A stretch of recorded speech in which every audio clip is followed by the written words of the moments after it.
Hey y'all, Michelle Johnson with Have Color Will Travel, and welcome back to my studio.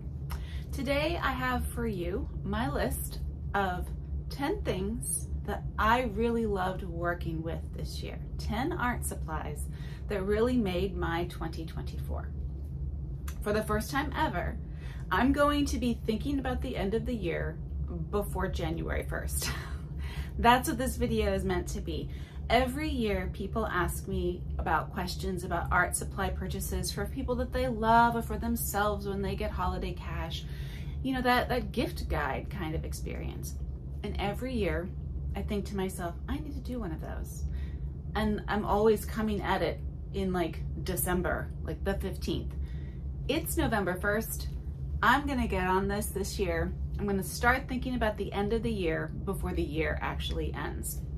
So today, I have 10 things that I used in my studio this year that I just really, really loved. These aren't necessarily brand new things. These aren't all colorful things.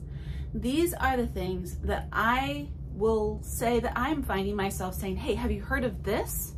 You really need this. Or I'm saying to myself, I am so glad I got this for myself. Why didn't I do it sooner? So let's go to my favorite art supplies of 2024, otherwise known as a holiday gift guide, otherwise known as Michelle finally being prepared before the end of the year. I'm starting my favorite art supplies of 2024 list off with the largest item on the list. Here we go. Does it even fit in the camera? Because I can't see the camera while I show it to you. This is my Fisker self-healing mat. Now, I have had a cutting mat in my life, goodness me, I don't know, since I was like in my late 20s, and I'm 51 this year. But I've never had one quite this large, and I have held off forever because one, it was really big, two, it's not cheap. It's not as cheap as a 12-inch by 12-inch. And this particular mat is by Fisker's. It's 35 by 24. Not nearly as big as I wanted, but my table was too small for the one that I wanted that was bigger. But the reason I decided this year's the year that I get myself the cutting mat I deserve is because I'm working with very large sheets of paper. And I really love, recently, this has been a new obsession of mine, bookbinding. When you're trying to cut large sheets of paper on my traditional cutting mat, which was about, well, it's here, it's underneath my camera. How much is it? It's 18 inches. 18 inches by, I think, 24. Most sheets of paper are 22 by 30. This has changed my life. I'm making fewer and fewer bad cuts, which is saying a lot because I feel like I am a cutting dunce, if there is such a thing, and I work on it all the time. This has helped me tremendously. I love it. It really wasn't that expensive for all that it's done for me. If you've been wanting a larger cutting mat, get it. It'll change your life. We go from my largest favorite art supply of 2024 to the smallest. So it's not exciting, and yet it is. One of my favorite things of 2024 is my Cretacolor. I think that's how you pronounce it, and I've already started to erase some of the name. Cretacolor Caramel Fine Art Gum Eraser number 433. Lots of words. It's just an eraser, but is it? No, it's more than an eraser, and I want to show you why. So this is what I like to draw with a lot. I love to draw with an HB pencil. Lots of folks don't like HB pencils. I'm not one of them. It's my actual favorite hardness. So here we go. I'm not pressing super hard because I don't want to. This is a clean page in a sketchbook. What I love about this eraser, it's gonna shake the camera. I'm so sorry, y'all. Do you see that? My pencil lines are completely gone and the paper is smooth. It doesn't feel like it's been eaten alive by the friction of the eraser. I love this. Was there a lot of erasure? Yeah. Would that be a problem? Yeah. If I had a whole bunch of like things that I had been doing on this piece of paper, I would have, meaning graphite or something like that, I would have had to pull out my fluffy thing and done it like that. but I have never come across an eraser that erases so well with such little friction. I am in love. I look at these all the time when I was in the art store, and I was like, it's an ugly color yellow. Why not just, and I do still use these. I still use my kneaded eraser all the time. This cannot pick up, like to roll over the top to pick up any graphite you want over that's loose on top of your drawing before you add watercolor. This is not your baby. That's something you use a kneaded eraser for. But to erase an unwanted line, I haven't found one that's better than this, and I am in love. As you can tell, I am slowly wearing it down. When this is gone, I will buy another one. Staying on the theme of erasers, I would like to present to you the Factus BM2. This is one of my favorite discoveries of 2024 as well. And no, I wasn't just erasing lines in 2024. It's just that I was drawing all over the place. I was drawing outside. I was drawing on vacations. I had an opportunity to go to Chicago and do a lot of art this last spring. I was trying different things in my studio. I was doing a lot of watercolor. So like I said, I'm in love with this fine art gum camel eraser. But sometimes you also need to travel and have an eraser that's going to do something a little more detailed. I have a detailed eraser. This is my Tombow Mono Zero. I still like it. It's not my favorite of 2024. That's the Factus BM2. Why? Well, because there's an eraser for all seasons, everybody. Or at least I think there is. And it's kind of the season of the three little bears. Too big, too small, just right. I like having this eraser when I am doing travel sketches. I can't bring every single eraser with me when I am doing stuff that's not in the studio. I put this in my bag, it sticks with me. I can do pretty good fine, not as fine as my Tombow, but I keep this one in the studio because it's a little more fragile. It can't do as much as the traditional Pentel. This is the one like we all remember from our geometry classes in high school. It can't It can't erase quite as much as quickly as this particular eraser, but if you remember from back in the day, you do too much with this and it breaks. The eraser just starts to break off until you slowly, and not because you had it up too high, that's not the thing, but even this is too high for when you really, like I wanted to start all over on a particular drawing. If I used this eraser, it would come off, but that would be the choice I'd have to do. And to erase a large image or a large bit of graphite with this, not only is it a royal pain, it's actually a really big waste of money as well, since these replacements are much more expensive than either this or this, the replacement erasers. That's when I found the Factus BM2. It was on a day I was looking for erasers. It does the job, and this little eraser, whatever they've done to make this particular white eraser versus the Pentel particular white eraser, it's just sturdier. I haven't broken it at all. And for that reason, it is now one of my favorites of 2024. And I promise that's the last eraser I'm talking about on this list. I have been trying to work smarter, not harder in my art practice for 2024. And one of the ways I've been doing that is by bringing in two of these awesome FaberCastell Collapsible water cups. Why are they so amazing?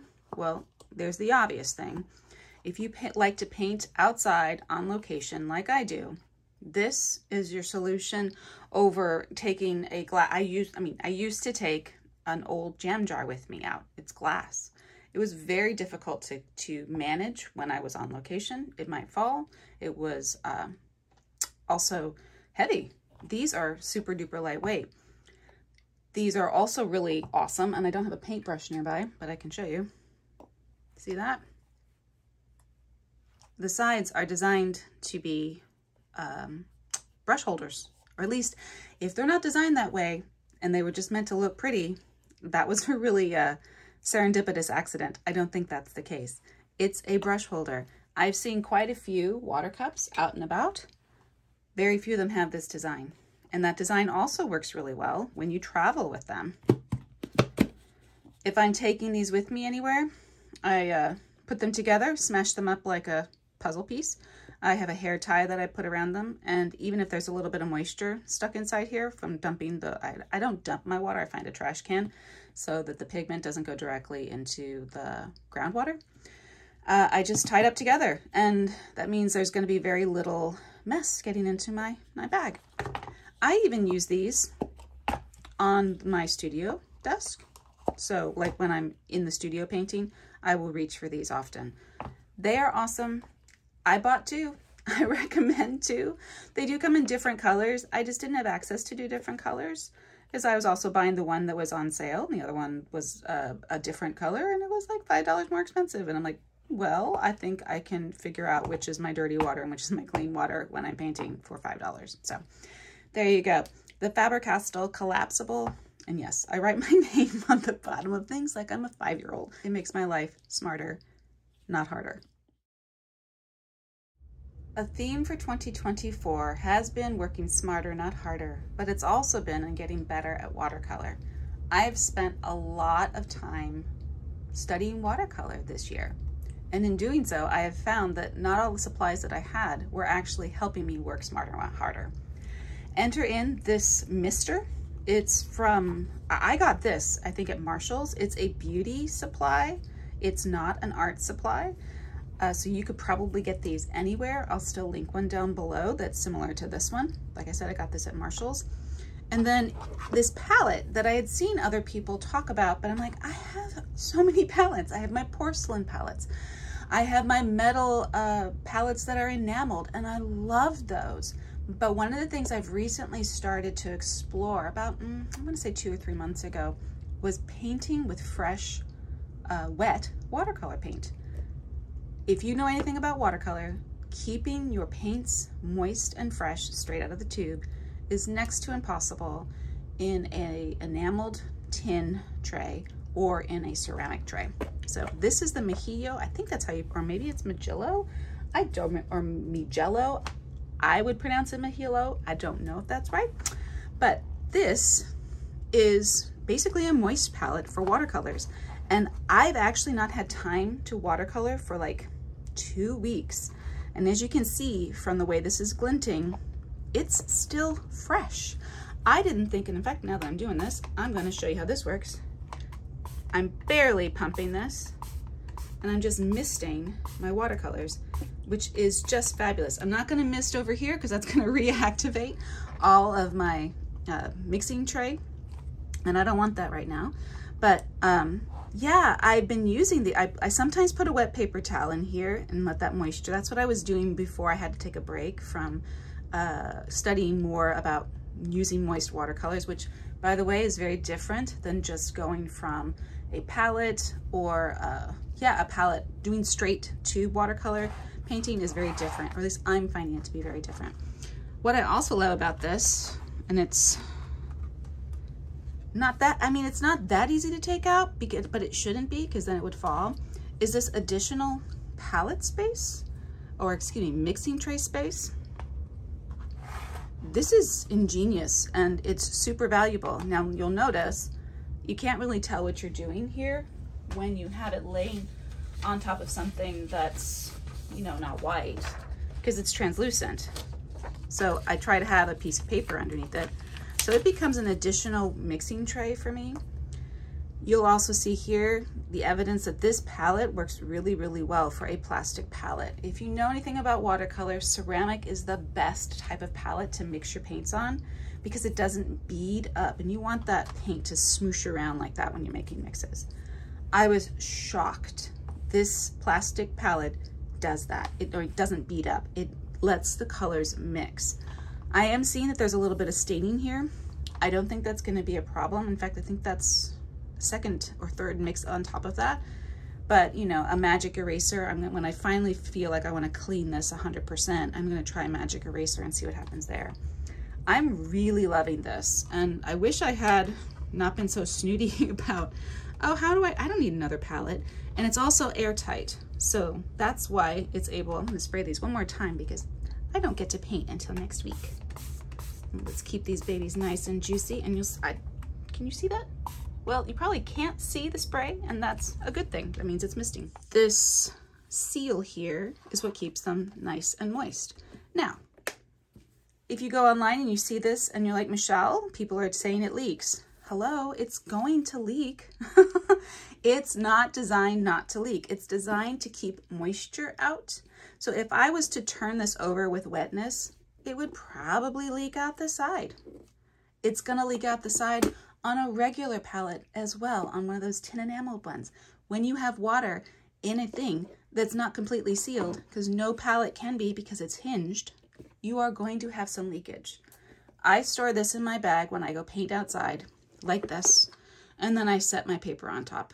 It's a sealable palette that keeps my watercolor nice and fresh, with the help of my mister. Like I said, I have really focused on watercolor in 2022, and in doing so, I've been exploring different types of brushes. Enter in the Dagger Brush.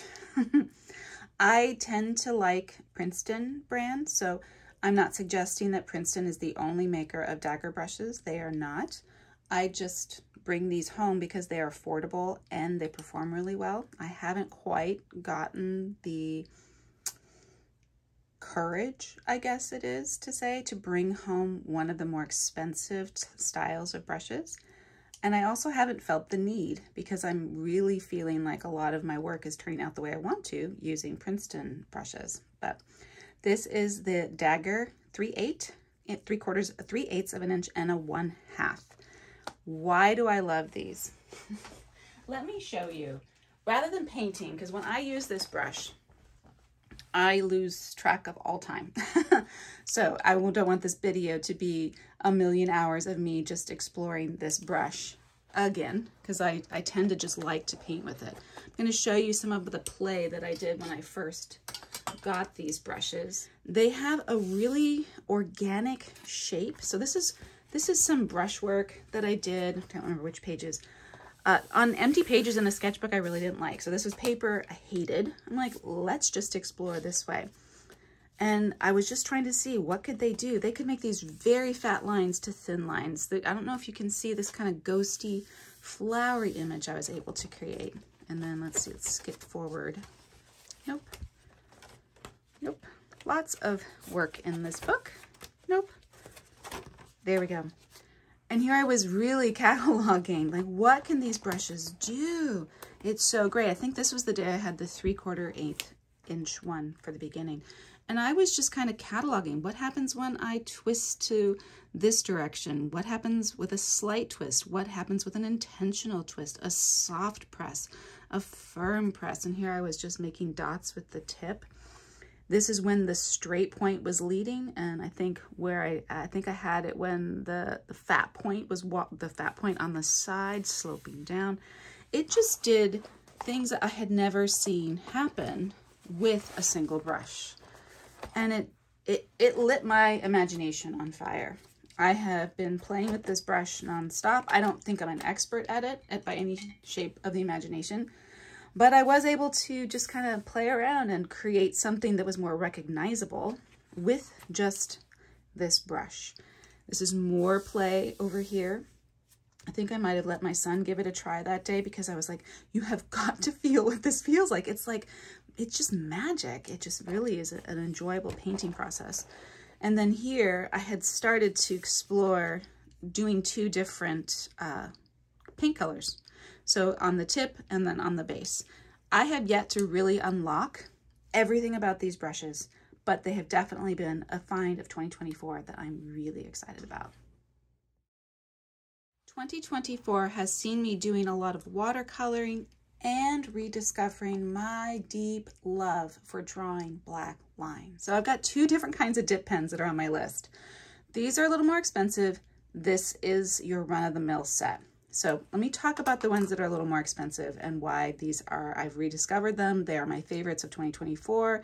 They will probably be my favorites of 2025 because I'm trying to figure out how can I take this on the go? How can I bring ink dipping pens with me to sketch out in the wild, because I'm not sure I'm gonna like a fountain pen as much as I like a dip pen. These are made by Tachikawa. They're two different styles. They're, I mean, equal to each other. This one's a little lighter. This one's a little heavier. So depending upon how you feel when you hold a writing utensil, you may prefer one or the other. Why I prefer these over this speedball set, this is the run-of-the-mill set and absolutely worth an investment. It's a very inexpensive investment. I think it's like $10 for both pens and a collection of nibs. It's a really good deal. Why I like these more than these, though, as you can tell, these are mucked up. I'm using these as well. I really enjoy the grip. These are a rubbery grip on these Tachikawas.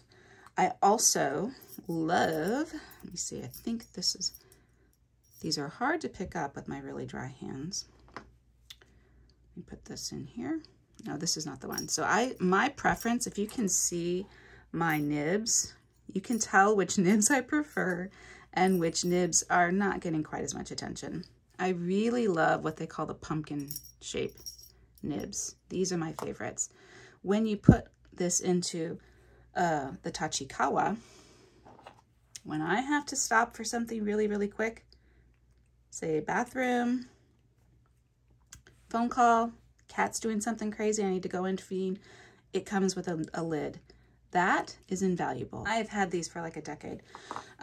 This lid is going to be invaluable too, because then I can just bring just one nib, just one pen, just one lid, and it will make traveling with it easier.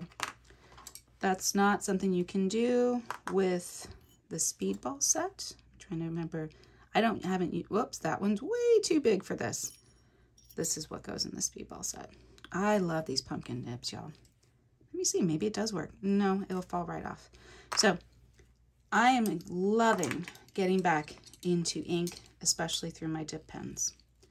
What I'm also have brought home in the last year is my Sailor Foodie to Manon, and I have talked about this in previous videos as well. This is a fountain pen.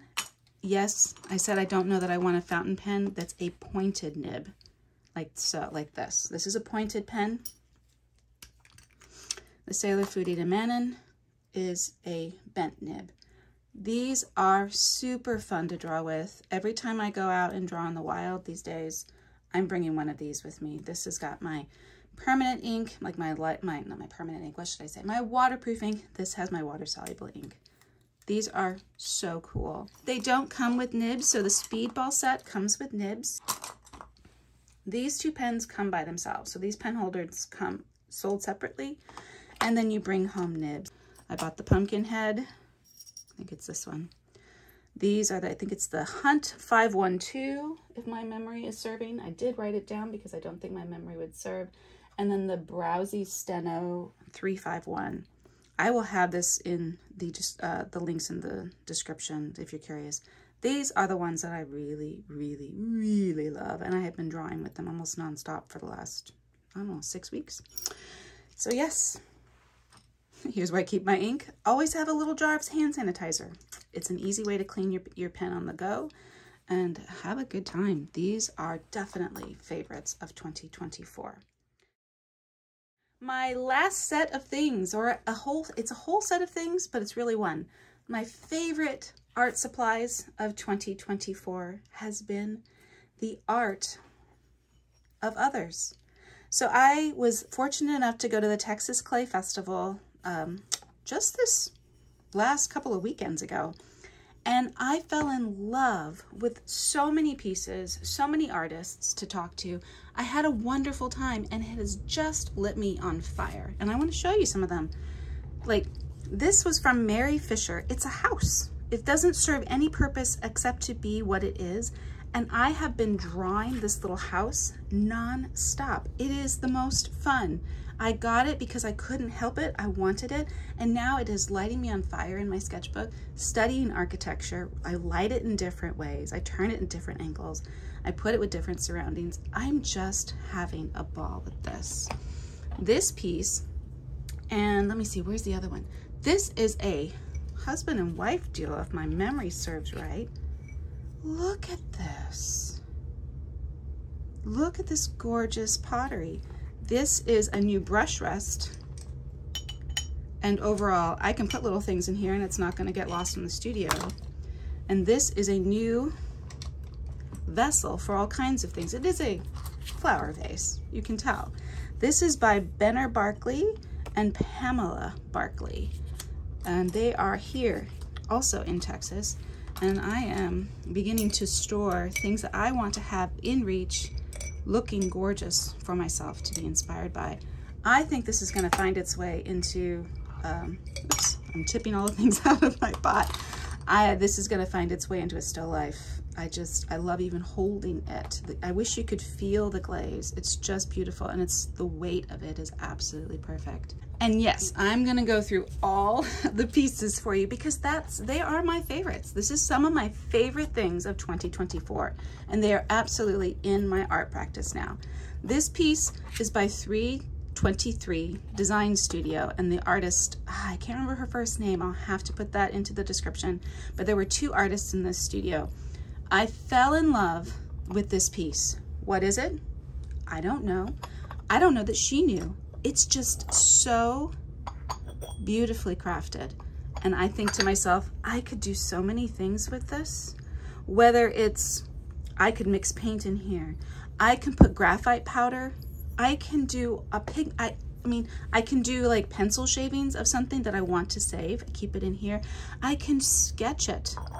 I can look at it and make really peaceful thoughts happen in my head. It is absolutely beautiful, and the way the workmanship inspires me. There's no way that this piece of pottery was done in a split second. This took time. This took attention. This took love, patience, and breath. And sometimes I have a difficult time in this fast-paced culture of ours because I am not a fast artist.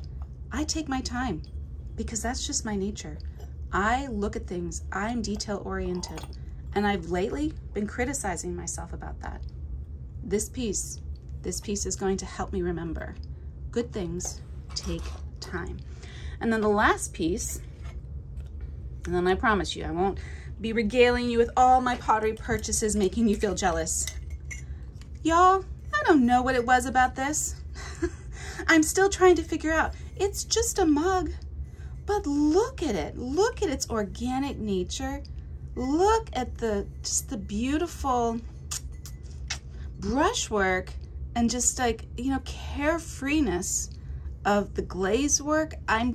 This is also gonna find its way into still lives. I know it. I just know it. And in the meantime, it's helping me out, keeping my tools in order. This was by Max Butler. And I even love holding both of these vases. Oh, this is a cup. I just love holding them. And for that and what they're doing, providing me with inspiration. I love the color of this one, the complementary of the red and the green. This is my favorite green. This to me is chartreuse. I love it. And the black line work, it just reminds me of all the things that I love in this world and in art. So that, my friends, those are the things that I am the most excited about from 2024. Those are my favorite art supplies of 2024. I hope you found something in this collection that excited you, or at least that you enjoyed watching my excitement over this collection of things. If you have any questions about the things that I talked about in this video, do leave me a question in the comments. I will be happy to get back to you. I love talking to the people who love watching my videos. We are kindred spirits. We are nerds for art.